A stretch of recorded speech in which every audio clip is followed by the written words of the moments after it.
More than 3.3 million refugees have left Ukraine since Russian forces invaded the country roughly 3 weeks ago. According to a new USA Today report, the countries surrounding Ukraine have all taken in refugees, and that includes Russia. But the vast majority of people, more than 2 million, have gone to Poland. It is the third largest Slavic country after Russia and Ukraine. Joining us now for more on this is Maria Avdeeva. She is a research director for the European Expert Association. That's a nonprofit organization that seeks to promote analysis of Ukraine, specializing in topics including humanitarian policy and Russian disinformation. Really powerful topics for us right now. Thank you for joining us. Tell us, what are you seeing? So what is happening is that Putin's plan is not working.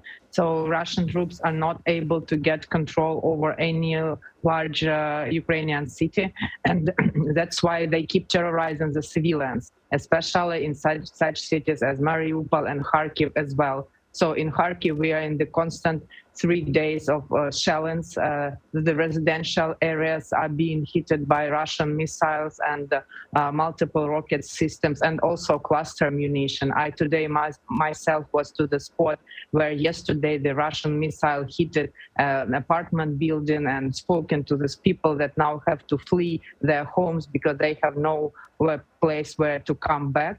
So it looks like that Russia is now trying to threaten the innocent civilians, make them flee the country, and thus terrorizing the country because they can no longer go on with this on-the-ground operation because Ukrainian military and territorial defense units are holding the ground there very firmly and resisting.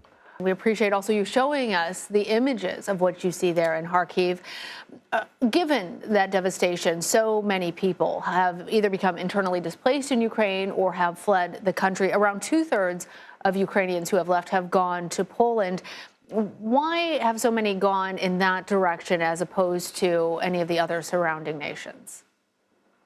There are several reasons for that. One reason is the logistics, because we have many roads leading to Poland and also the railway roads.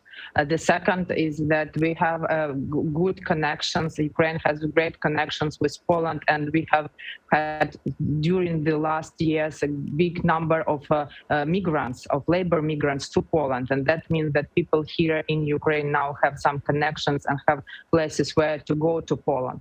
Poland gives Ukrainians a possibility. They provide so much help, humanitarian help, and help people who come there to find some safe places where they can live, and probably keep them going and help them to find work and help the children to accommodate to the new realities. And the second is that both our countries, Ukraine and Poland, have a long history of fighting against Russian terrorizing autocratism and fighting against this totalitarian state that now is in a full war against not only Ukraine but generally all the free world.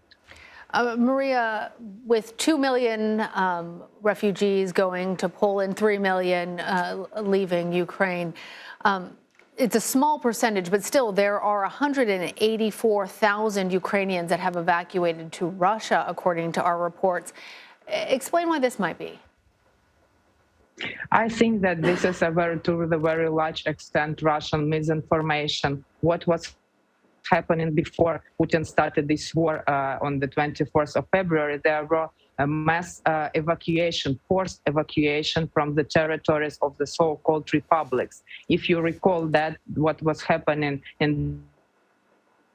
the late February, when Russia then said that they recognized the so-called republics, they were forcing people to leave Donetsk and Lugansk to Russia, organized buses for that, claiming that Ukraine was preparing to attack Donbass. Actually, Russia was preparing at that time ground for then later become this offensive operation and war against Ukraine. So these people who were forcibly moved to Russia, now Russia claims that they are refugees coming to Russia by their own will, but that's of course not the case. I want to follow up because your specialty is also in Russian disinformation.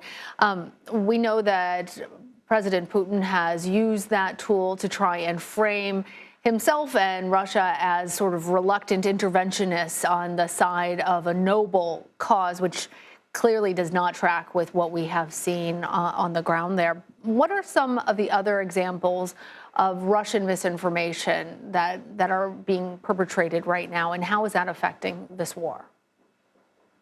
This is a very threatening situation. I have never seen such a massive wave of disinformation, though I am researching it for many years now. Putin continues claiming this, that he needs to denazify, liberate people in Ukraine, and to create some kind of grounds for this. Russia goes for different kinds of lies, unbelievable lies. For example, what Russia is now claiming is they claim that Ukrainian military are mining, for example, chemical plants in Sumy and in Mykolaiv. Then to accuse Russia in the chemical attack. That means that Russia is clearly preparing a false flag operation. They might do the same scenario as they did in Syria when they used chemical weapons, accusing Americans in that. So might be the case that Russia is preparing to make in Ukraine. They also spread all kinds of different lies about biological laboratories, dirty nuclear bombs. I myself today was to the point in Kharkiv where the Institute of Physics is situated, that was bombarded by Russia already several times, and Russia is still claiming that they want to protect the Ukrainians and themselves from the dirty nuclear bomb, which is a complete lies. But they go on with repeating that, with that propaganda to legitimize the aggression and war against Ukraine for Russian speakers, for Russia itself, so that people will support this onslaught that is going on in my country. All right, Maria Avdeeva in Kharkiv, thank you. Thank you.